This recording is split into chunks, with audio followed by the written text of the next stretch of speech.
In the dying minutes, Smith Jason Johannieson could have given away a 50-metre penalty, but it wasn't paid. But what if it was? Would Tom SCULLY go back and kick a goal? And how would the rest of the game play out? I know there are many possibilities of how this played out, but we are going to go with a couple of simple ways so it doesn't get too complex and confusing. So now we start off with the mark. Tom SCULLY took a clean grab and went back looking for someone to kick to. In that time, Jason Johannieson ran only about 1 metre away from SCULLY. This year, umpires made it clear that it is now a 10-metre rule, meaning standing, or in this case running through that protected area, is a 50-metre penalty.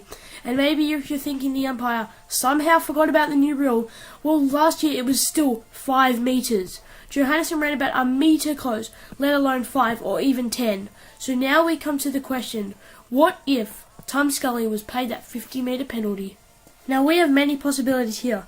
Before we get any further, I would just like to add after this, I decided that the remainder of the game stays the same. So back to what happens now. Does SCULLY back himself from the 40 to 50 metres out, or does he centre it in for Jeremy Cameron?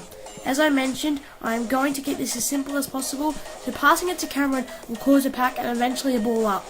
So we won't know things like, do the Bulldogs clear it, or do the Giants get a goal after the ball up, or and what if the Dogs clear it but GWS regain possession? See, that will just get confusing and complex. We now suppose that SCULLY backs himself, and now we come to the two main points. Does he kick the goal or get it behind? Now, as I said earlier, the game will stay the same after whatever happens here. So if in fact he misses for a minor score or even on the full, the Dogs will win. But now if he kicks the goal though. Okay, so let's say he backs himself and kicks true. We now have the last 1 minute 20 to see everything else unfold. But now you think, Dixon won't have the last shot after the siren now, will he? So the Giants win by 1 point. No, wrong.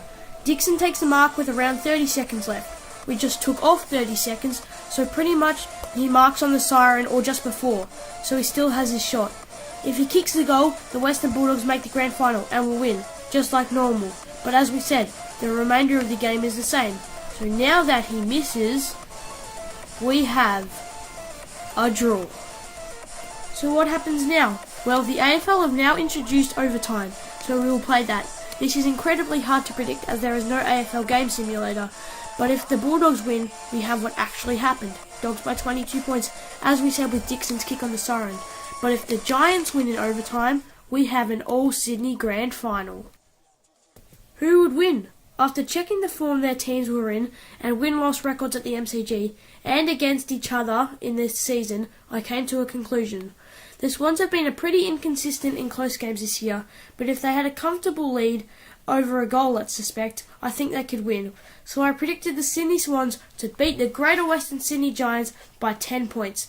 And that was what would have happened if Tom SCULLY was paid a 50-metre penalty. It would have changed that whole game, final series even.